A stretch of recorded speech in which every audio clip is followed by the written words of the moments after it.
اسلام میں عورت کا مقام کیا ہے؟ آج بھی ہمارے معاشرے میں ایسے لوگ ہیں جو یہ سمجھتے ہیں کہ اللہ نے ہمیں مرد بنایا ہے، آدمی بنایا ہے تو ہم سپیریئر ہیں، بیوی کو کیا امپورٹنس دیں، اوقات ہی کیا ہے اس کی۔ تو سنیں کیا اوقات ہے۔ ہاں یہ صحیح ہے کہ آدمیت آدم سے چلی ہے، بابا آدم سے، پر اس آدمیت کو آگے بڑھانے والی ایک عورت ہی ہے، آپ کو دنیا میں لانے والی ایک عورت ہی ہے، آپ کو چلنا کھانا پینا بولنا سب کچھ سکھانے والی ایک عورت ہی ہے، ایک جان کے اندر سے دوسری جان نکالنے والی بھی ایک عورت ہی ہے۔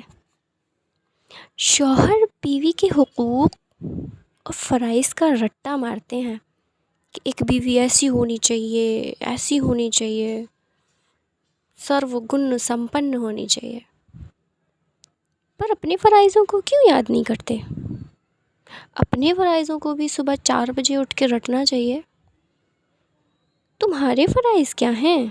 کیا تم اپنے فرضوں کو پورا کر پا رہے ہو؟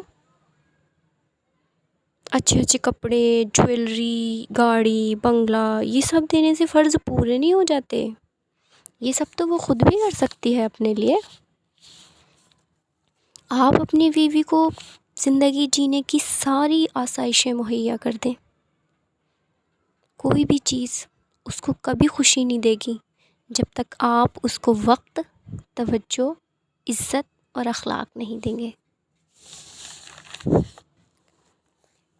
کہتے ہیں کہ عورت پیر کی جوتی ہے، عورت پیر کی جوتی کا نام نہیں ہے۔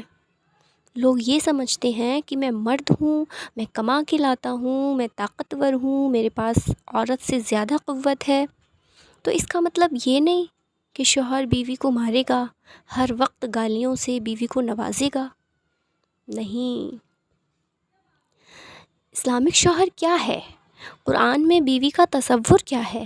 بیوی کا مقام قرآن نے کیا دیا ہے؟ اسے سمجھنے کی کوشش کریں۔ لوگ کہتے ہیں کہ بیوی پیر کی جوتی کا نام ہے، جب چاہیں اتار کے پھینک دیں۔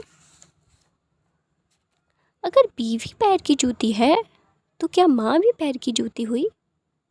کیونکہ ماں بھی تو ایک عورت ہے، بہن بھی تو ایک عورت ہے۔ اگر عورت پیر کی جوتی کا نام ہوتا تو اللہ کے رسول یہ نہ فرماتے الجنت تحت قدمی امکا، تمہاری ماں کے قدموں کے نیچے جنت ہے۔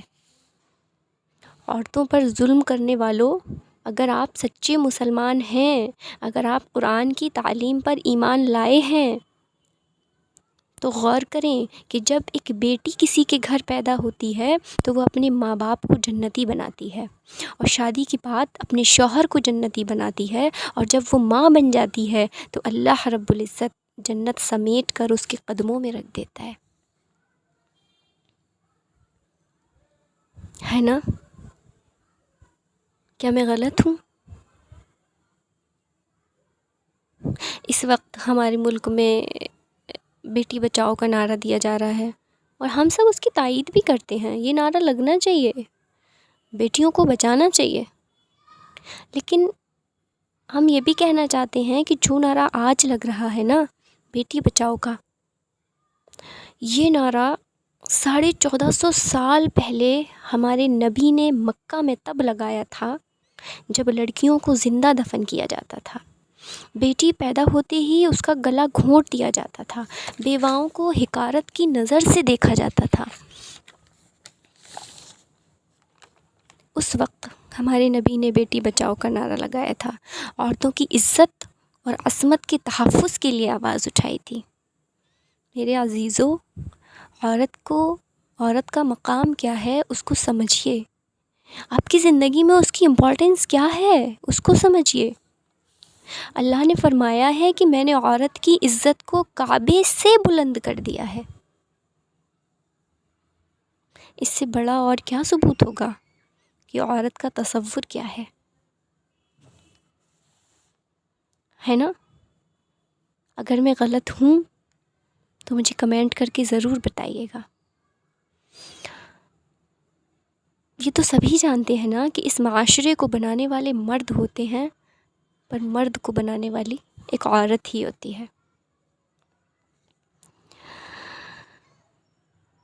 اللہ تعالیٰ نے عورت کو جتنا نازک بنایا ہے نا، اس سے کہیں زیادہ مضبوط بھی بنایا ہے۔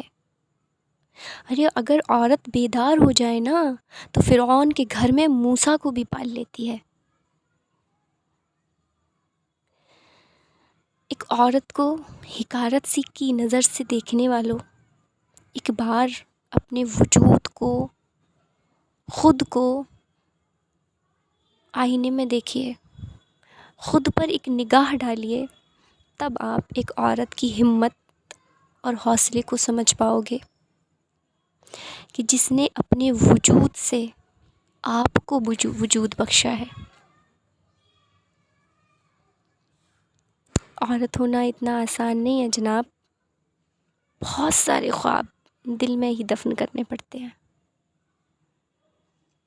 میری ویڈیو اچھی لگی ہو، میری باتیں اچھی لگی ہوں تو پلیز مجھے کمنٹ ضرور کریے گا۔